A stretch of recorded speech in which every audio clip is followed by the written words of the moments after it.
Bienvenue sur le podcast Liberté libérale. Je suis Aurélie, psychologue entrepreneur. Pendant longtemps, j'ai fait ce qu'on attendait de moi, jusqu'au jour où je me suis autorisée à sortir du cadre et à m'épanouir pleinement. Avec ce podcast, j'aimerais vous aider à créer une activité qui vous ressemble. Alors ensemble, incarnons les thérapeutes de demain. Bienvenue dans l'épisode numéro 87 du podcast Liberté libérale. Je suis ravie de vous retrouver aujourd'hui pour répondre à des questions peut-être qui vous brûlent les lèvres, qui est: «Et si j'avais pas assez de connaissances à transmettre dans un programme en ligne?» Et peut-être que c'est justement cette pensée, cette croyance qui vous bloque dans votre projet. Donc on va aller voir tout ça. J'ai noté 2 syndromes justement pour répondre un petit peu à cette question et vous aider à dépasser justement tout ça. C'est certainement, une question qu'on va se poser, je vais pas dire à 100, hein, mais beaucoup de gens vont se dire: «OK, mais en fait, moi, j'ai rien à transmettre ou je sais pas trop quoi transmettre, comment le transmettre de toute façon, et si j'avais pas assez de connaissances?» Donc déjà, première chose, vous me voyez peut-être déjà venir, vous l'avez peut-être déjà compris, bah, c'est ce fameux syndrome de l'imposteur qui vient, toquer à votre porte. Oui, oui, oui. Cette fameuse tendance à se sous-évaluer, en tout cas à sous-évaluer ses propres compétences. C'est typiquement, hein, ce qu'on fait dans le syndrome de l'imposteur. On a l'impression qu'on est moins bien que les autres, qu'on n'est pas à sa place, qu'on n'est pas légitime, qu'on n'a rien à apporter, et cetera, et cetera. Sauf que l'idée, c'est vraiment de rééquilibrer tout ça et pour contrebalancer justement avec cette impression de pas avoir les compétences suffisantes ou les connaissances nécessaires pour transmettre quelque chose, qui soit utile et pertinent à vos futurs clients. Eh bien, très simplement, prenez une feuille, un stylo et faites la liste objective de vos compétences. Reprenez très basiquement, en fait, bah, vos compétences, celles que vous avez acquises au fur et à mesure des années de fac. Si vous avez aucune idée, n'hésitez pas à prendre une fiche de poste de votre métier, que ce soit psychologue, thérapeute, diététicienne, que sais-je, pour voir un petit peu ce qui est recherché. Et du coup, faites la liste justement de tout ce que vous savez faire, de toutes vos compétences, parce que vous êtes tout à fait capable et vous avez énormément de choses à transmettre. C'est juste que vous n'en avez pas forcément conscience et on le verra après pourquoi dans le deuxième syndrome que je veux aborder avec vous dans cet épisode. Ensuite, deuxième chose, c'est que on pense souvent que les autres, de toute façon, bah, ils expliquent mieux que nous. Ils ont plus de choses à dire. Ils ont, plus de connaissances. Et à ça, j'ai envie de vous dire que chacun va avoir sa propre pédagogie, sa manière d'expliquer les choses. Et je suis persuadée que quand vous étiez, en cours, que ce soit à la fac ou bien avant encore, je sais pas, au collège, en primaire, il y avait des professeurs avec qui, bah, vous aviez de super notes. Vous compreniez tout, vous aimiez même cette matière alors que de base, c'était pas forcément votre truc. Et d'autres profs avec qui ça passait pas. Ça avait beau être votre matière préférée, vous comprenez rien à ce qu'ils expliquaient, vous n'arriviez pas à rentrer dedans. Bref, tout ça, c'est dû en fait à la pédagogie du prof. Et du coup, vous avez une pédagogie différente de vos collègues, du voisin, du formateur, et cetera, et cetera. Ce qui veut dire que, bah, votre façon d'expliquer, elle va forcément toucher des personnes qui n'ont pas su comprendre, qui n'ont pas compris, ce que vous avez envie de transmettre, de la part d'autres personnes qui l'expliqueraient. Je sais pas si c'est très français ce que je viens de dire, je crois que je me suis, embrouillée dans mes explications, mais je crois que l'idée générale est passée. Bon, vous me direz. En fait, vous allez avoir une façon d'expliquer les choses qui sera complètement différente de votre collègue, de votre voisin, de votre concurrent, si on met ce terme-là. Et c'est tant mieux, et c'est très bien, parce que du coup, ça permet d'avoir 2 personnes différentes qui vont expliquer la même chose à leur manière. Et du coup, ben, de l'autre côté, les gens vont pouvoir recevoir aussi ces enseignements de 2 manières différentes. D'une manière qui va parler, d'une manière qui va moins parler, ou en tout cas, qui va se complémentariser. Ça se dit ça? Ouais, qui va être complémentaire, dans tous les cas. Parce qu'il suffit pas d'entendre, une fois une info pour l'assimiler, pour la comprendre, on a besoin de répétition. Et peut-être que vous allez être cette personne qui va parler peut-être une énième fois de cette chose que tout le monde, explique, mais votre façon d'expliquer et le fait que la personne l'entend, X fois, ça va enfin faire sens et du coup, bah, c'est vers vous qu'elle va se diriger pour approfondir, bah, voilà, tel ou tel sujet. Donc c'est pas parce que vous pensez que les autres expliquent mieux que vous, vous expliquez mal. Pas du tout. Vous avez votre manière à vous d'expliquer qui va convenir à certaines personnes et pas à d'autres et c'est tout à fait normal. Donc vous avez tout à fait votre place. Ensuite, il y a cette fameuse question de la légitimité. Non, mais est-ce que je suis vraiment légitime à parler de ça? Surtout pour les thérapeutes qui ont envie de créer un programme qui n'ont rien à voir, entre guillemets, avec leur pratique au cabinet, avec leurs patients. Parce que c'est peut-être, justement un vécu personnel, un attrait personnel et du coup, vous allez vous former sur plein de petites choses que vous n'avez pas eu l'occasion peut-être de partager avec vos patients au cabinet, parce qu'ils venaient vous voir pour d'autres problématiques, d'autres sujets et pour autant, vous êtes tout à fait légitime à parler de ça.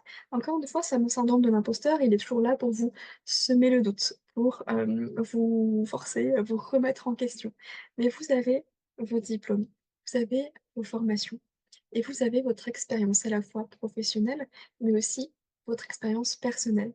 Et on l'oublie souvent, mais votre expérience personnelle, elle a aussi énormément de poids et vous avez énormément de choses à apporter, autant personnellement que professionnellement. Et du coup, si vous pouvez allier les 2, mais c'est juste incroyable.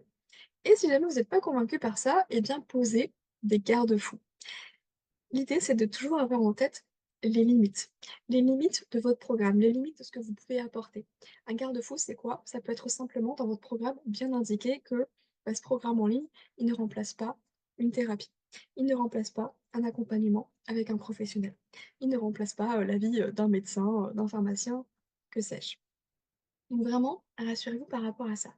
Et surtout, vous n'avez pas besoin de tout savoir pour transmettre quelque chose. Vous avez juste besoin d'en savoir plus, bah, que les personnes que vous visez, que votre fameux client idéal. Parce que c'est impossible. Je sais que on a tous tendance à faire ça, on se dit: «OK, j'ai envie de faire un programme sur tel sujet».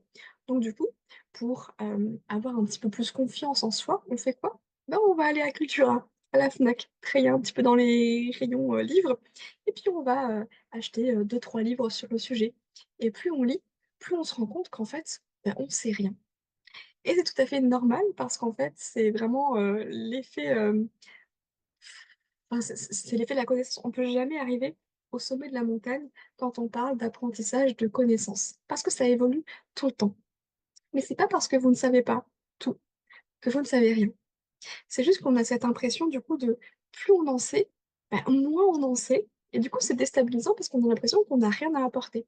Mais rappelez-vous que quand vous avez commencé, bah, vous ne saviez rien non plus et puis vous avez appris petit à petit et ça, vous pouvez tout à fait le transmettre aux personnes qui en ont besoin parce qu'ils sont certainement au même stade que vous étiez quand vous avez commencé, quand vous avez appris tout ça, quand vous avez vécu tout ça, quand vous vous êtes formé sur tout ça. Et on va arriver au deuxième syndrome justement qui fait le lien, puisque on a l'impression qu'on n'a rien à apporter, que tout le monde, sait déjà tout ça et cetera. C'est le fameux syndrome de l'expert. En gros, vous avez l'impression peut-être que, beh, tout le monde sait déjà ça. C'est évident que tout le monde sait comment gérer ses émotions. C'est évident que tout le monde sait qu'une émotion, c'est juste un besoin qui n'est pas, comblé. Mais en réalité, vous avez l'impression que tout le monde le sait, parce que ça fait des années que vous baignez justement dans cette connaissance, que vous suivez, des épisodes des podcasts, que vous suivez des comptes sur Instagram qui parlent de ça. Vous avez l'impression littéralement de le voir partout autour de vous. Encore une fois, fiez-vous à vos patients, par exemple, qui viennent au cabinet. Ça vous prouve tous les jours que, bien sûr que non, les gens ne savent pas comment gérer leurs émotions. Parfois, ils savent même pas ce qu'ils ressentent, ils savent pas nommer leurs émotions. Ils ne savent pas quel est le besoin qui va être associé à telle émotion. Et pour vous donner un exemple un petit peu hors, de ce contexte-là, bah, imaginez juste que si vous pensiez que tout le monde fonctionne comme vous, ce serait problématique. Vous l'avez bien compris, je pense à la première dispute, entre guillemets, au premier désaccord avec votre conjoint, conjointe, ami, bah, vous vous êtes bien rendu compte qu'en fait, si vous n'avez pas la même vision des choses, c'est parce que vous aviez un fonctionnement complètement différent. Vous avez vécu peut-être une même situation, mais par contre, la façon dont vous l'avez perçue émotionnellement, ça a été complètement différent parce que c'est passé au prisme de vos valeurs, de votre expérience personnelle aussi. Donc n'oubliez pas ça. Tout le monde ne sait pas tout ce que vous savez. Le plus difficile, c'est de revenir à cette position de débutant, de se remettre dans les baskets de votre client idéal, celui qui sait pas, en fait, tout ce que vous savez et comment transmettre ça de la meilleure manière pour lui. Et c'est pas en utilisant un jargon hyper poussé qui peut faire pro, parce qu'en fait, ça va faire peur et du coup, vous allez pas avoir de clients. L'idée, c'est de simplifier les choses pour que les gens puissent se reconnaître dans ce que vous avez à transmettre et utiliser un jargon, professionnel très théorique, ça peut juste vous donner l'impression de maîtriser le sujet et rassurer un peu votre syndrome de l'imposteur. Mais en réalité, bah, ça touche pas les bonnes personnes parce que les seules personnes qui savent de quoi vous parlez, c'est les professionnels qui sont un peu dans le même domaine que vous. Donc utilisez des mots simples, vulgarisez en fait ce que vous savez et c'est pas si simple à faire au final. Et puis n'oubliez pas que, bah, tout ce que vous avez appris, bah, justement ce sont des connaissances apprises et non innées. Donc encore une fois, ça veut dire que, bah, il y a plein de gens qui ne savent pas tout ça et qui ont soif d'apprendre de vous à travers vos connaissances professionnelles, mais aussi des exemples peut-être personnels parce que, bah, ça va leur parler réellement et les toucher, bah, dans ce qu'ils peuvent vivre eux aussi. On a tellement l'habitude, nous, de baigner en fait dans, bah, dans le domaine dans lequel on est, qu'on peut vite, oublier que c'est pas évident pour tout le monde. Nous, on l'a mis un petit peu au rang de normalité, alors qu'en réalité, pas du tout. Imaginez là, demain, vous allez, je sais pas, pour un café avec un collègue qui est, technicien informatique. Lui, il va vous parler de trucs, de balises alt, de codage HTML, WordPress. Vous allez vous dire: «Mais ça veut dire quoi tout ça? C'est quoi ce monde?» Alors que pour lui, c'est juste le vocabulaire le plus basique, qui puisse exister dans son domaine et il a l'impression peut-être que tout le monde sait ça. Mais en réalité, quand on n'est pas dans le domaine, on est complètement largué, hein. C'est un peu pareil quand on emmène, la voiture, au garage. Personnellement, moi, je suis complètement perdue, je sais pas, je comprends rien. Je comprends rien et pourtant, c'est des trucs qui paraissent évidents aux yeux des experts. Mais oui, parce qu'eux, ils sont experts et ils ont oublié que, bah, en fait, on n'a pas tous ces mêmes connaissances théoriques de base. Donc du coup, c'est pas parce que vous avez l'habitude que tout le monde a cette même habitude aussi. Et vous avez juste à voir la réaction, bah, de votre entourage quand vous parlez peut-être de votre métier ou d'un sujet, ou quand vous pose une question et que vous dites un truc basico-basique que tout le monde, peut trouver sur internet ou sur Google en tapant là, en posant une question. Mais en face de vous, vous allez avoir des gens qui sont: «Ah mais c'est incroyable!» et là dans votre tête vous dites: «Mais enfin c'est incroyable, c'est normal quoi, c'est basique, il y a rien de fou». Bah oui, mais c'est parce que vous, vous avez avancé sur ce chemin-là et que la personne, elle en est pas là. Et c'est normal parce que, bah, vous, vous êtes professionnel et vous avez du coup énormément de choses à apporter. Et puis enfin, bah, il y a ce fameux biais de confirmation. Vous savez, ce biais de confirmation dans notre cerveau qui nous permet de confirmer, justement, qui nous permet de d'alimenter plutôt ce qu'on pense. C'est-à-dire qu'on va avoir, une pensée, une croyance et tout ce qu'on va voir autour de nous, ben, ça vient confirmer ce qu'on est en train de penser, et du coup, bah, on a l'impression aussi que tout le monde, parle de ce sujet qu'on a envie, d'aborder dans notre programme en ligne. Parce que, bah, les algorithmes sur les réseaux sociaux sont bien éduqués, donc ils vous proposent du contenu qui vous parle, donc vous avez l'impression de voir ça partout. En fait, vous voyez ça partout parce que c'est dans votre monde à vous. Hein, une maman qui est enceinte sur les réseaux sociaux, peut-être que son fil d'actualité, il va être, rempli, d'astuces sur la parentalité, la maternité, et cetera et cetera. Elle va se dire: «Mais en fait, tout le monde sait ça». C'est un petit peu l'effet quand on achète une nouvelle voiture et que, bah, à partir de là, on commence à la voir partout. Absolument partout autour de nous. C'est pas qu'il y a plus de voitures de ce modèle, de ce style, de cette couleur.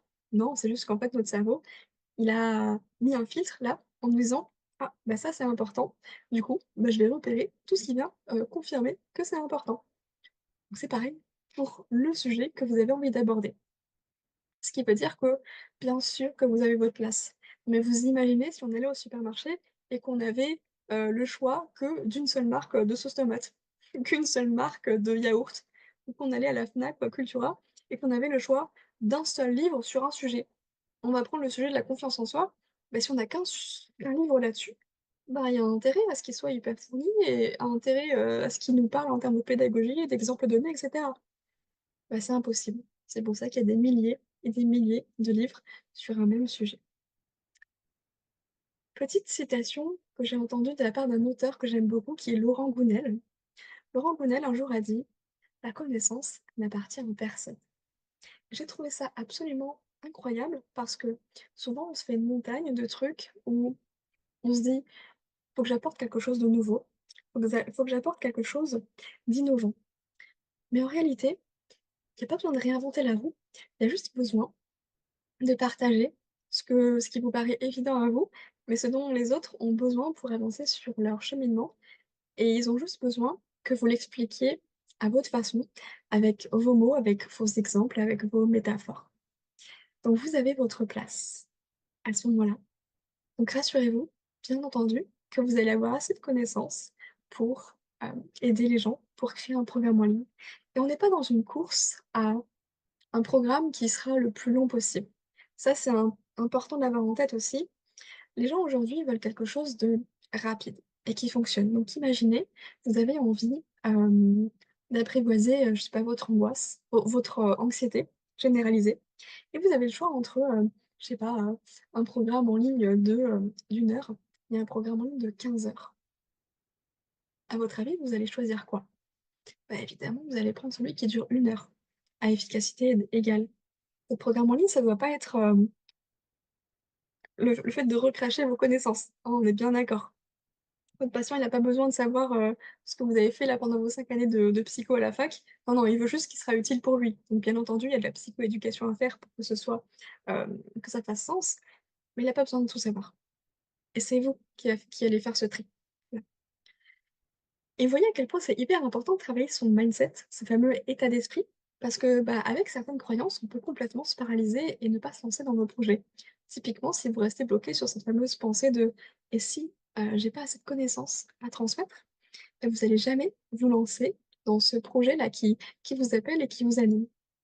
Et c'est pour ça que justement dans l'école Liberté Libérale, bah, le point mindset, il est hyper important et on en parle. Il y a des vidéos là-dessus et puis c'est aussi un sujet qu'on va aborder quand on est justement, tous ensemble en live sur Zoom chaque fois, enfin chaque mois, pour pouvoir aller débloquer ces croyances qui sont un petit peu comme des obstacles sur votre chemin, parce qu'il y en aura, c'est sûr.